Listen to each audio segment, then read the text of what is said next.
President Biden has authorized another $800 million in military aid for Ukraine. It includes helicopters and artillery. Sources telling CNN the Biden administration is finalizing a deal to send American-made Abrams tanks to the battlefield.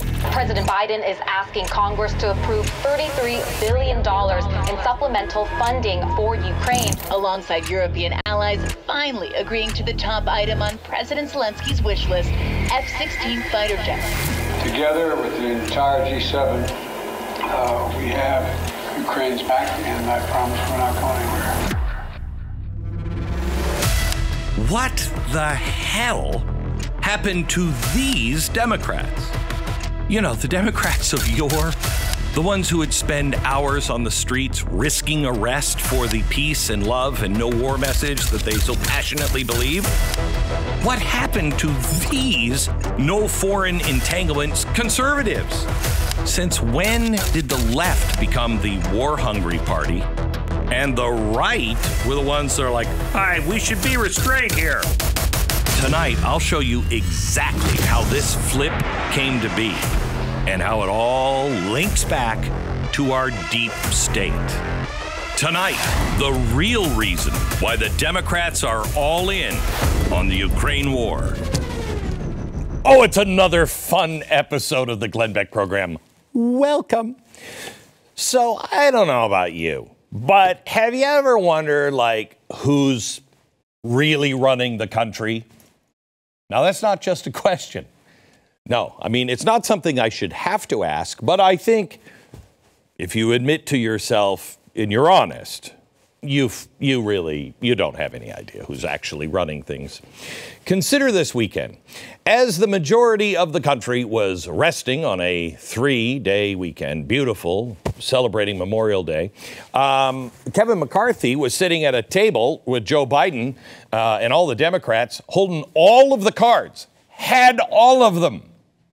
By close of business on Friday, Republicans had maneuvered so well, the Democrats were all but forced into taking several losses on the debt ceiling.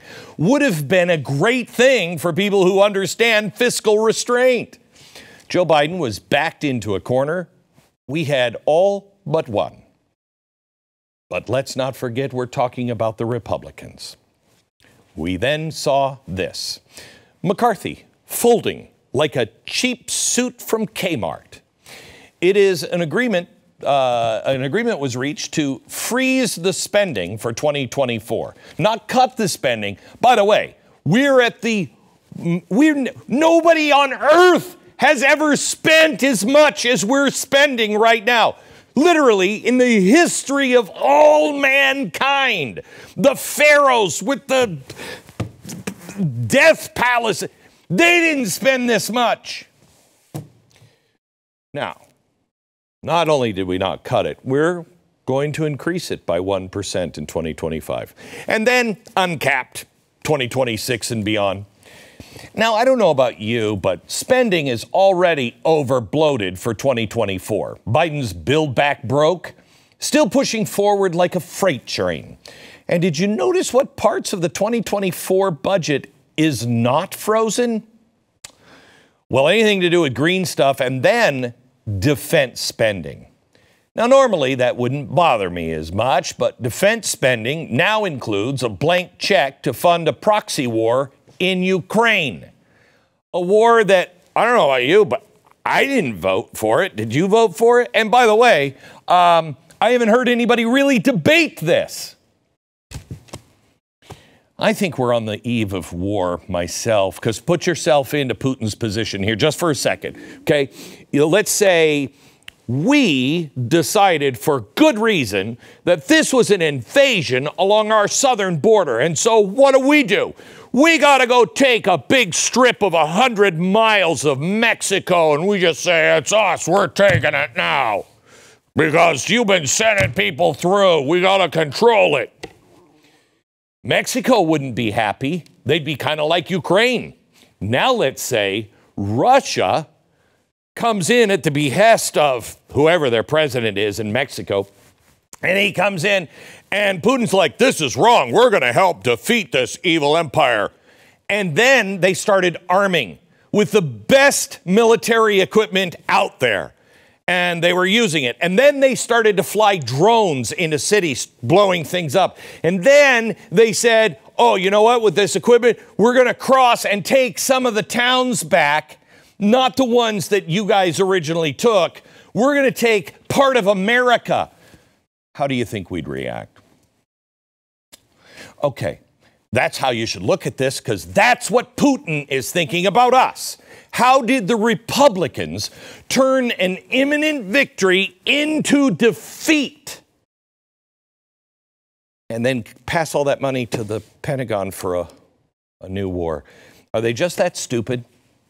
Or are we that stupid? Who the heck runs this country, them or you?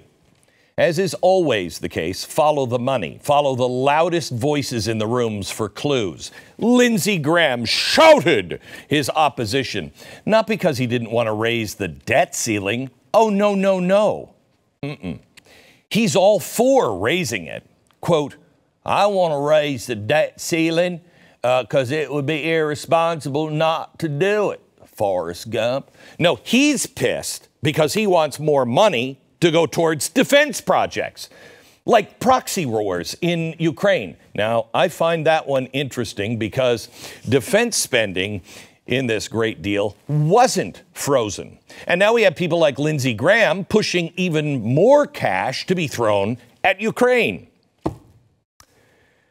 Wow, did the military-industrial complex just step in and show everybody who's really in charge? Hey, it's just a question. I'm going to keep asking them, you know, until they're outlawed by this government. FBI starting to investigate Glenn Beck for asking questions. Especially when there are quotes like these one. Quote, if I were a defense contractor, I'd be big time for Lindsey Graham. Oh. Now, who would have the audacity to say that? MSNBC? CNN? No. Lindsey Graham said that himself.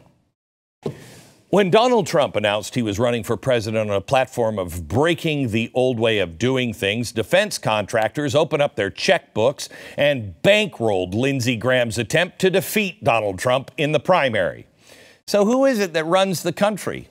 Who is actually calling the shots? You know, this is starting to seem very familiar. This is, well, I can't say that the CIA was involved in the murder of our president, Kennedy, but I'm not saying it now either, because he was trying to take apart the military-industrial process and try to make sure that we were not going to war all the time. Now, why has the Biden administration been doing everything in their power to escalate the war in Ukraine rather than seek peace? These are kind of important questions to ask, but I mean, nobody's asking. And have you seen how far this escalated over the weekend? The axis of Putin is now offering nuclear weapons for everyone. You get a nuclear weapon and you get a nuclear weapon. Whoever joins their side. Nah, screw it. Peace, let's escalate some more.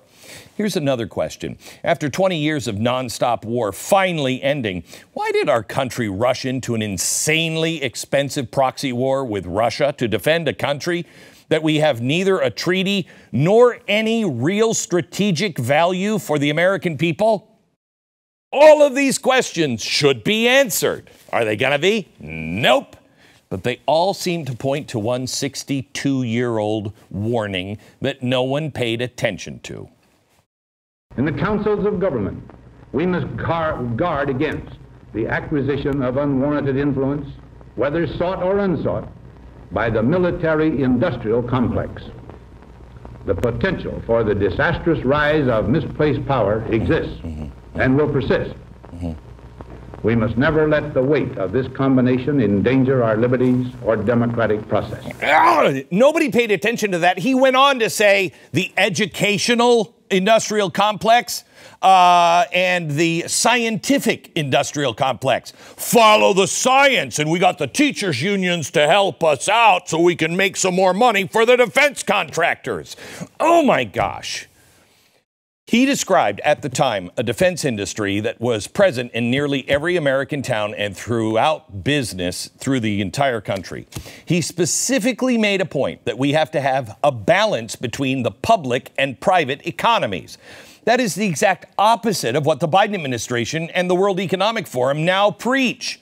When we're spending all this money, you know who's not getting loans at the banks? You. They call for a public-private partnership. This is so closely entwined that they're virtually the same thing. 4 years after Eisenhower warned us about the military-industrial complex, the first ground troops arrived in Vietnam. War's just too profitable of an industry to be scared off by some outgoing president. Now, look at these dollar signs, adjusted for inflation from 1965 until today. Vietnam, $1 trillion. The first Gulf War, it's cheap, $141 billion. Kosovo, we can fart, $9 billion. Afghanistan, $2.3 trillion. Iraq and Syria, $2.8 trillion. The 20-year war on terror, $8 trillion. 20 years of conflict lined a whole lot of pockets and bankrolled the elections of a whole lot of politicians. There is no way that money tree is just going to be allowed to just die off. The lords of war will not accept it. And, wouldn't you know it, another forever war instantly popped up in Ukraine. I mean, really? How's that going, by the way? Where do we currently stand in Ukraine? Well, let's start with sanctions. Food inflation skyrocketing all over the world. United States now sitting at 7.7%. Russia is inflation negative 0.01%. So that seems to not be working in our favor. How about these stats? The United States has one of the highest probabilities of recession this year at 65%. Russia, 37.5%. We got them on the ropes now. Who sanctioned who?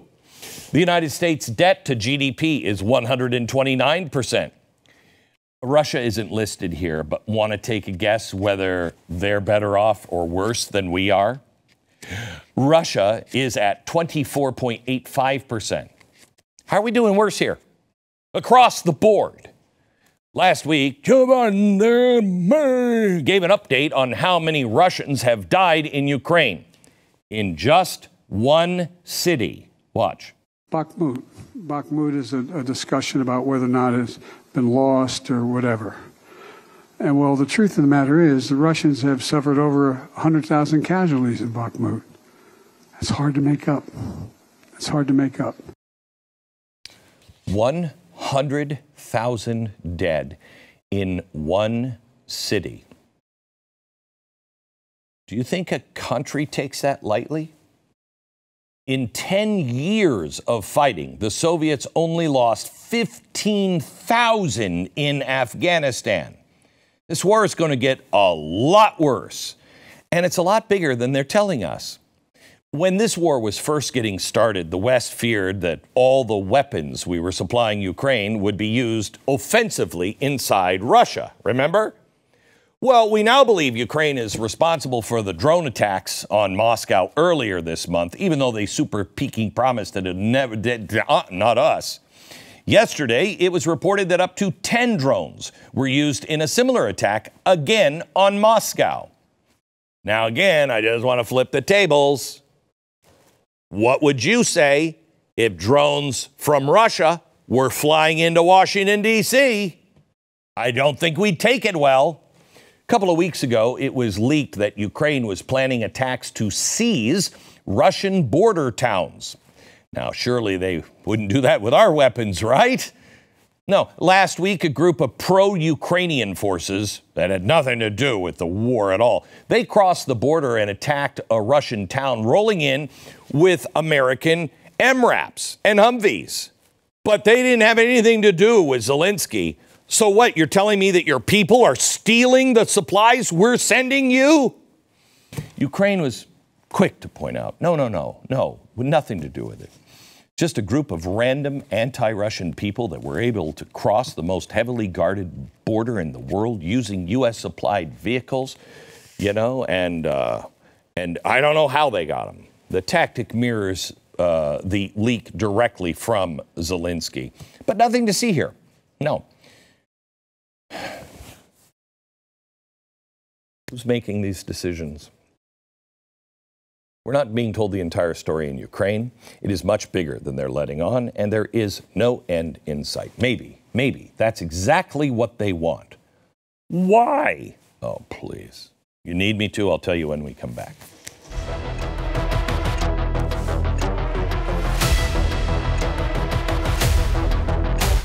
If you've had a dog for a while now, you might know that most dogs eat food. And that food sometimes isn't so great.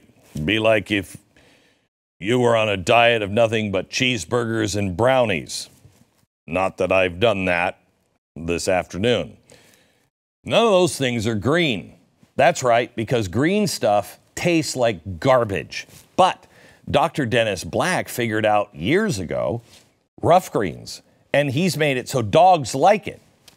I will say, I put a little on my finger, because I would have put it on my food if it was really, if it tasted good.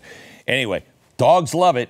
Not good for people. Anyway, rough greens doesn't just make them healthier, it makes them happier too. Uno has such a higher quality of life ever since we started giving him rough greens. It not only stopped him from being the world's pickiest eater for dogs, but it brought back the energy that he had when he was a puppy. It's incredible stuff. Try it. Get a first bag free. You just pay for shipping. Go to roughgreens.com/Beck. That's roughgreens.com/Beck. Have you ever wondered lately why no one in the country now is calling for peace over in Ukraine? Nobody. Doesn't.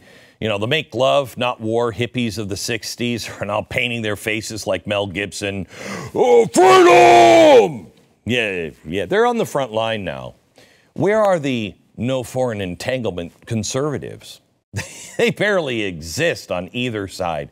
And the media, once eager to find a story about government waste, government abuse, and foreign wars, now playing the role, give me a W, give me an A, give me an R, what's that spell?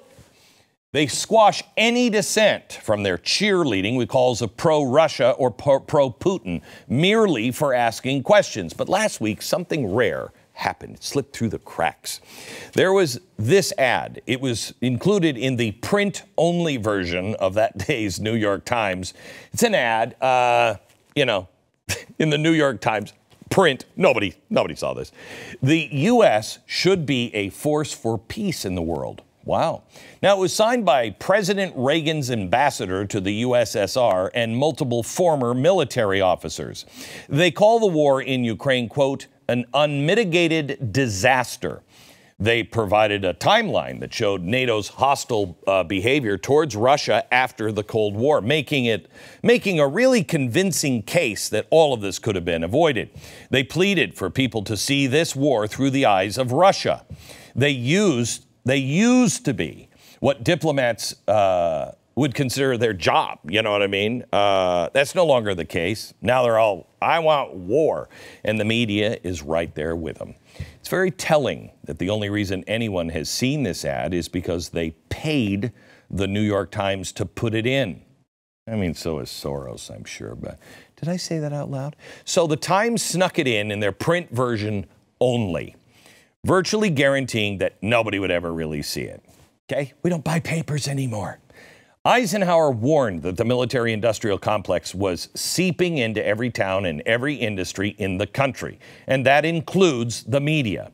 During the first Gulf War, NBC was owned by General Electric. Do you remember the near round-the-clock coverage of that war and how glowing the coverage was? Yeah. I'm sure it's a pure coincidence that GE was one of the largest defense contractors in the country. They supplied and designed parts for the Patriot and Tomahawk missiles, the stealth bomber, the B-52 bomber, AWACS planes, the Navstar spy satellite system. Back when the New York Times had a little bit more of a North Star on the subject, they pointed all of it out They pointed all the cable news networks were hiring former military officers as contributors, and their analysts were always the same. More war, more war, more war. All of the time, more war. Large portion of these former military officers all had one thing in common. They were all tied to major defense contractors. That sounds like a conflict of interest. Does the media care? No, not one bit. War is money. Cha-ching. And they all have their hands out to the military-industrial complex pockets. If the media was actually doing its job rather than making piles of cash off war porn, they would ask questions like, did we try for peace? Did Putin ever meet with Joe Biden and try to stop the war in Ukraine before everything erupted? Yeah. I don't know if you heard about this, but Putin did meet with Joe Biden privately before this spun out of control. There was a chance for peace, but Biden, I'm an angry man, I'm going to yell at the sky. So the meeting was private. Did Russia make their concerns public? Yeah. A week later, Russia made everything public and said that their main concern was NATO's expansion westward. They wanted assurances that Ukraine would never join the alliance. Again, Biden and NATO balked. Why?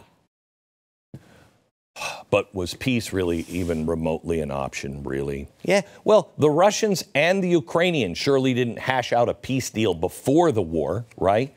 Check this out from foreignaffairs.com, written by the Trump impeachment witness Fiona Hill. Quote, in April 2022, Russian and Ukrainian negotiators appear to have tentatively agreed to the outlines of a negotiated interim settlement.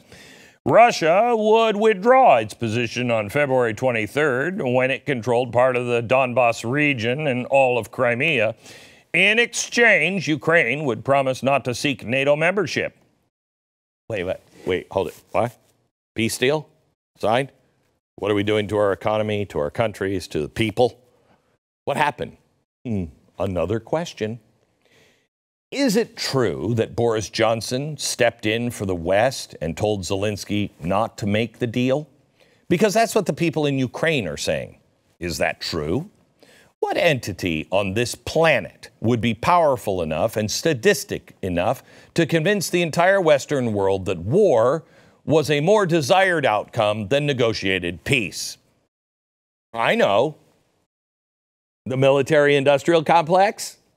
1 month later, Boris Johnson announced that he was significantly boosting defense spending throughout the decade.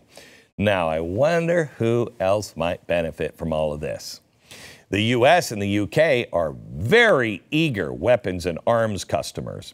The U.S. weapons exports to the U.K. increased by 15.9% in 2021. Coincidence?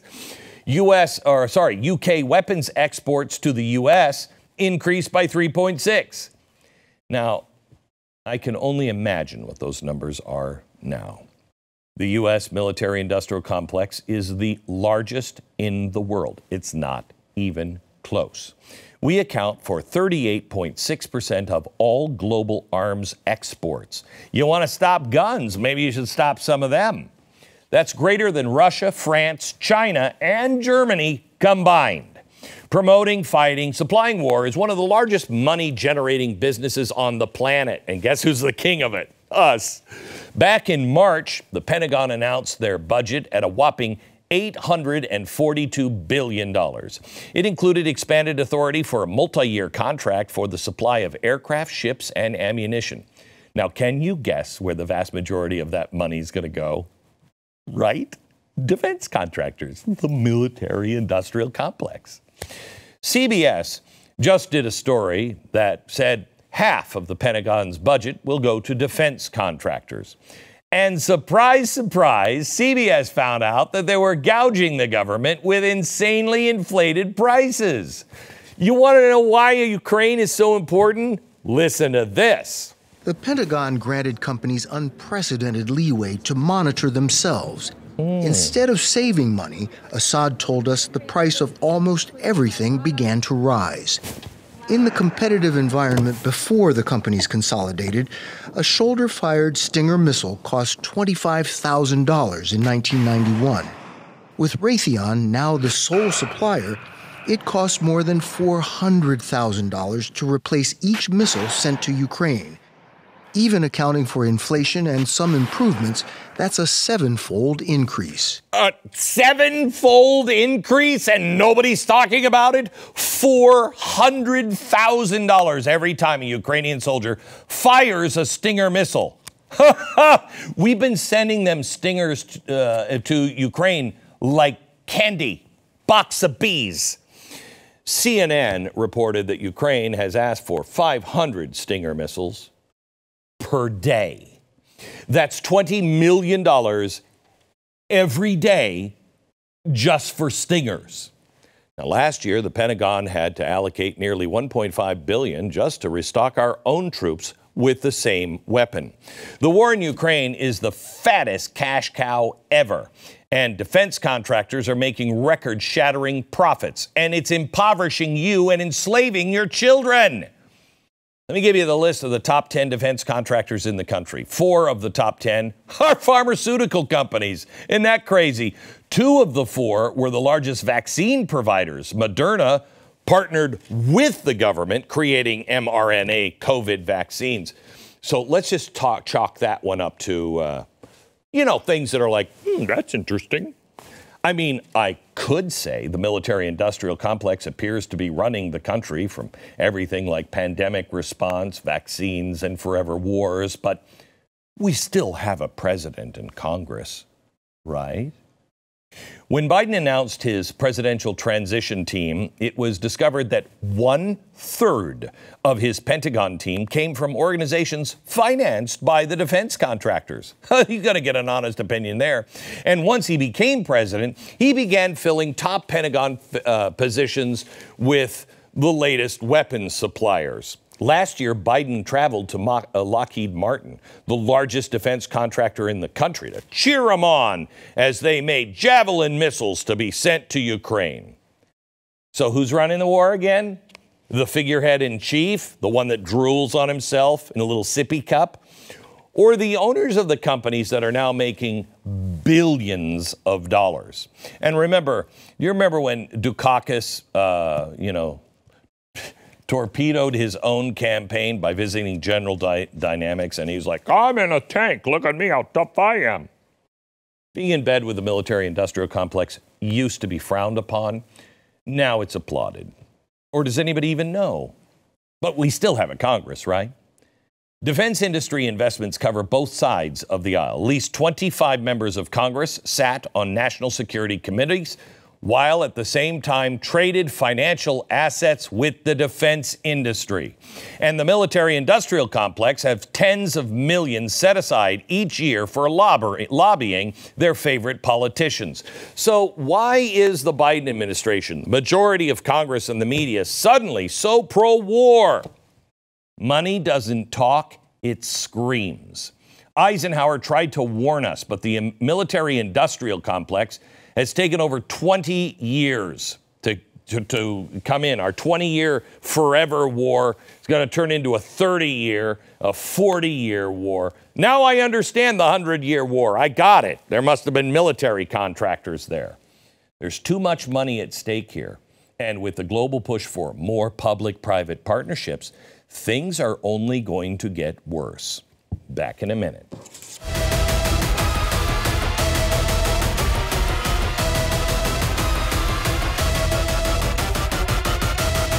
Why are all these companies doing these things that are so bad for the country? Because they don't care. They don't care. They're in it for the cash. We've got to get out into a parallel economy. Every day, parallel economy is getting just a little bit bigger. And Americans like you and me are sick and tired of woke propaganda popping up with every product we consume. Companies like Patriot Mobile rise up to meet the challenge of bringing great service in at an affordable rate, and service you can be proud to support. They don't sell or even give away any tuck-it bathing suits. Now, they're not binding any girl's breasts, which I like in a mobile cell phone company.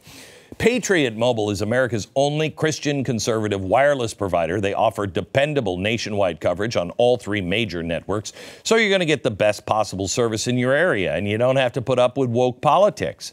When you switch to Patriot Mobile, you're sending a message, can you hear me now? Because I support free speech, religious freedom, the sanctity of life, the Second Amendment, as well as our military, veterans, and first responders.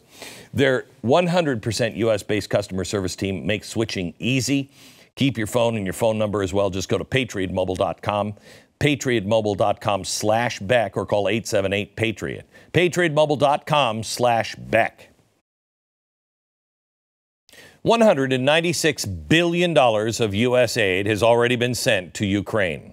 I'd like to lay that at the feet of the Democrats, but nah, it's not just the Democrats. Many Republicans are also all in the war in Ukraine, but not all of them. My next guest says it's time to reevaluate our role in this war because the way it's going to end in World War III. Welcome, the representative of Florida's 13th Congressional District, Congresswoman Anna Paulina Luna. Hello, Anna. How are you? Hey, Glenn. Glad to be back on. Thank you. So, first of all, you were one of, I think, only 9 Republicans that stood against the, more funding for the Ukraine war, right? Correct. In fact, I actually recently got back from a congressional delegation where we went to Poland. And if I could give you some insight onto the mindset of their representatives out of Ukraine, if we don't put our foot down here in the United States, they will escalate. And I do believe that it will become kinetic and potentially get us into World War III. Wait, what are we supposed to do? What do they want us to do? Continue to fund them and put our foot down, or put our foot down and say, no more? Glenn, I was in a room and I had these people literally telling us not only was it the quote unquote obligation of every American to fund Ukraine, that is literally what they told us, but they also requested F-35s. And for those who are in the military or know anything about our 5th generation fighters, first of all, we would never be able to authorize giving them F-35s, but also too, Ukraine doesn't have air superiority. And frankly, right now, even if we were to hypothetically give them something like that, first of all, that would absolutely escalate and be something that we would advise against. But also, too, that would put us from a military perspective in a very big predicament because Russia is essentially cloning and stealing our technology. And so that would basically make that aircraft obsolete. Oh, perfect. So are we giving them F-16s? I know that, Clown in Chief said, we're not. That would be war. It'd be crazy. It'd be World War III. And now he seems to be thinking about it. Yeah, he's thinking about it. And unfortunately, there are members of the Republican conference that are supportive of this.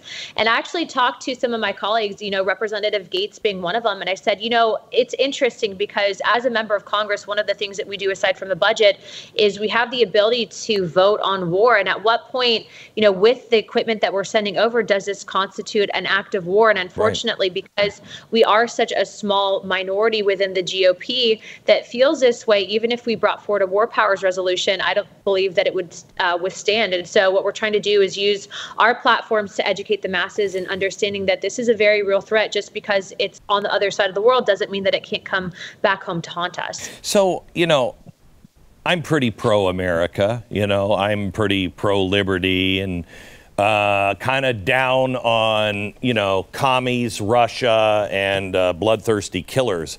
But if I come out and say, I'm not for this war in Ukraine, which I'm not, I'm suddenly pro-Putin. Can we have an honest conversation? You were in the Air Force. You served in our military. What's the difference between this and other conflicts we have been engaged in? I've brought that up, and I've also asked some of my Republican colleagues that are very supportive of Ukraine whether or not they were vocal about the initial invasion in Crimea back in the early 2000s. Mm-hmm. And of course, they have nothing to say to that. But, exactly what you're saying, it seems to be that there's a larger political motivation behind this. And, I sit as a member of House Oversight, and to kind of put it in perspective, we just subpoenaed bank records of 4 of about 20 banks that we suspect that this administration and this family was really using to funnel money from foreign governments to really become personally wealthy. And we also suspect that the Ukrainian government is somewhat involved in that.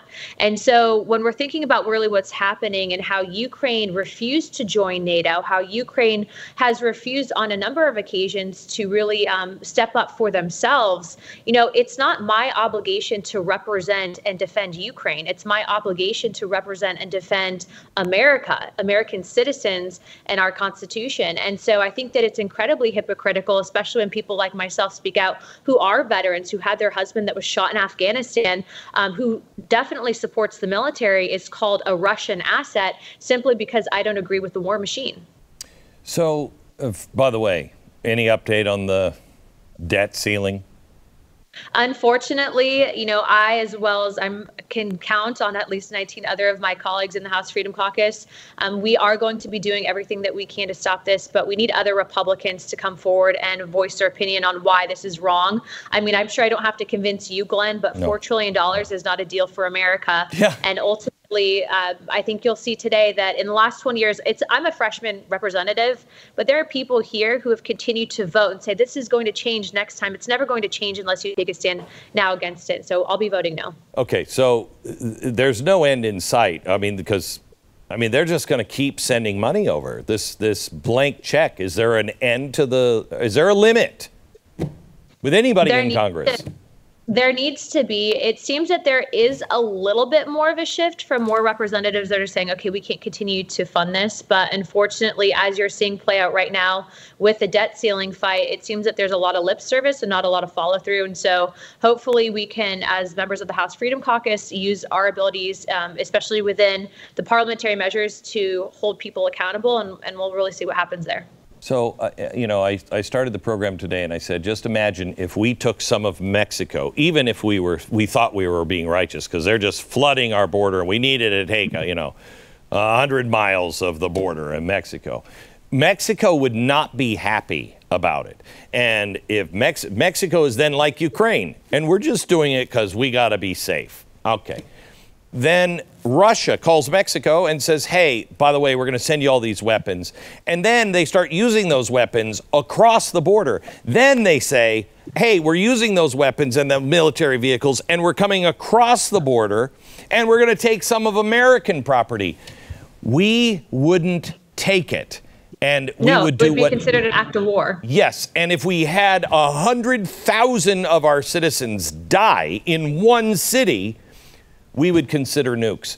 How close are we to World War III, an actual hot war with Russia? If we continue down the path that we're going, if we give them F-16s, and then if we continue authorizing the military industrial complex and funding this war, I do believe at some point, whether it's this Congress or next Congress, I will have to take the unfortunate vote of voting on war. And I'm not saying that as something that I want to say. I'm not saying that as someone who takes this job lightly. I'm saying that as someone who has had the conversations, who literally had the New York Times tell me the conversation didn't happen, even though they were not in the room. I was there with other members of Congress and had their own parliament members tell us exactly what they told us, and that we need to fund the war. They want F-35s, and it is the obligation of America to do so. Yeah, I don't think so. Thank you for your courage on speaking out and being willing to stand alone. Thank you. God bless. Thank you, Glenn. You bet. Back in just a minute.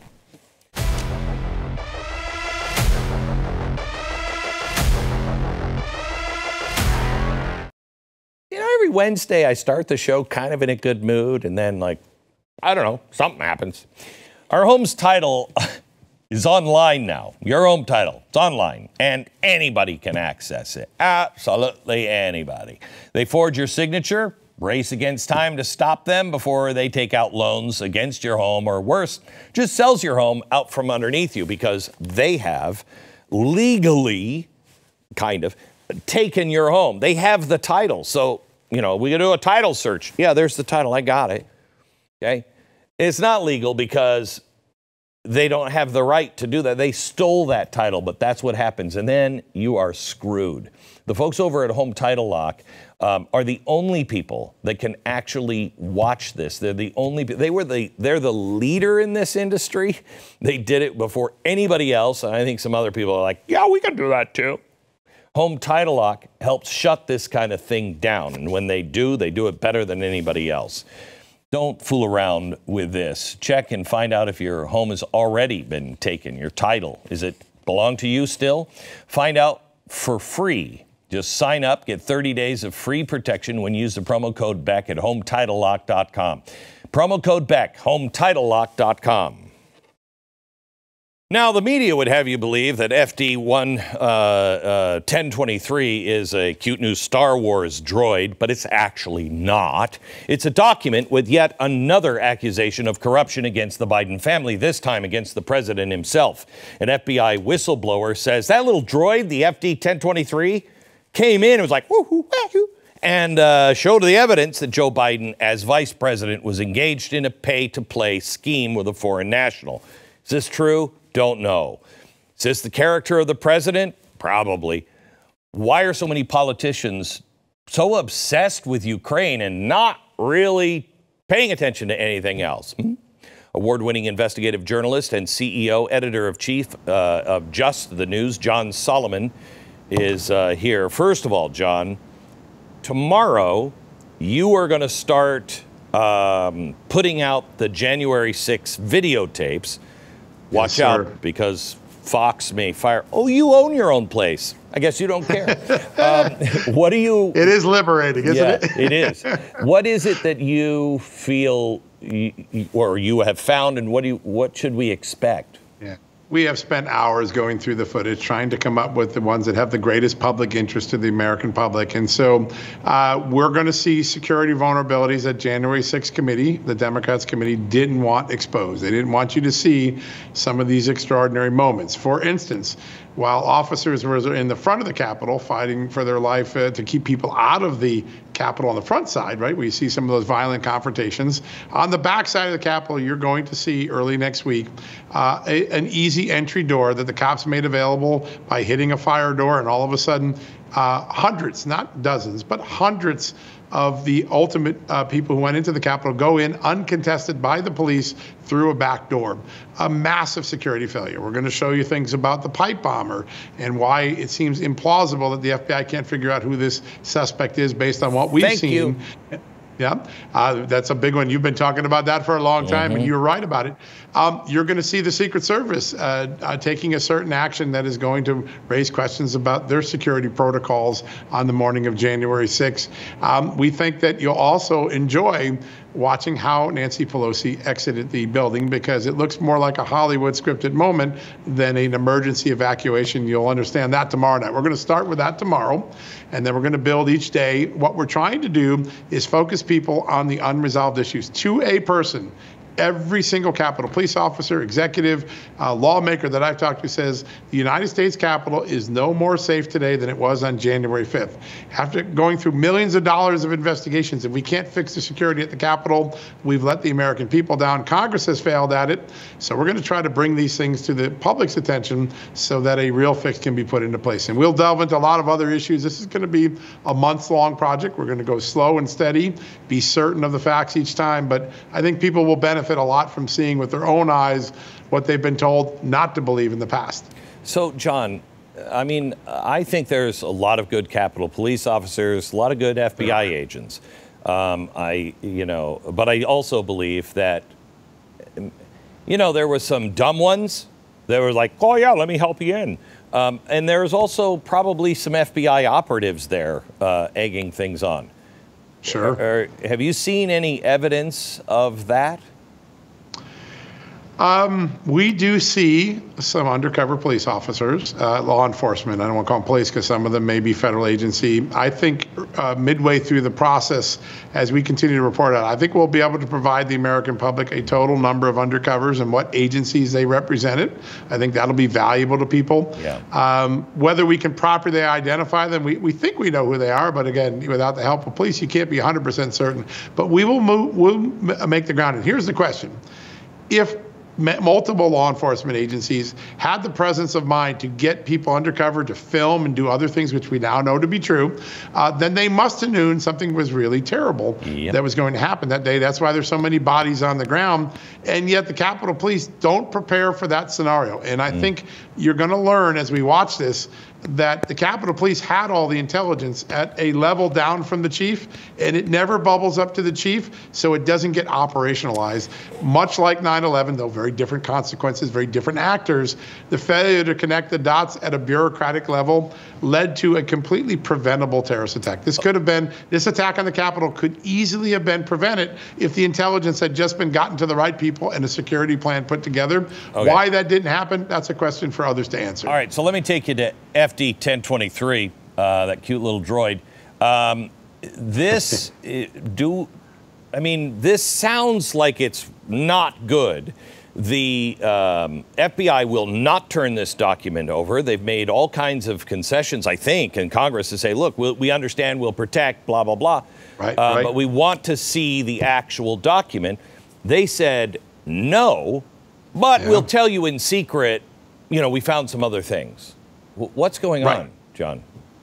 It's a game of keep away, which the FBI has been doing for 20 years. I remember covering the Ruby Ridge and Waco hearings back in 93, 94, 95, 96, and the FBI and the ATF didn't want to give up the truth because oftentimes the truth is painful. These law enforcement agencies, law enforcement's not perfect. Mistakes are made.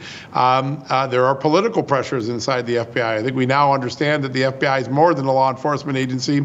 Certainly since the Comey-McCabe years, it's been a political agency as well.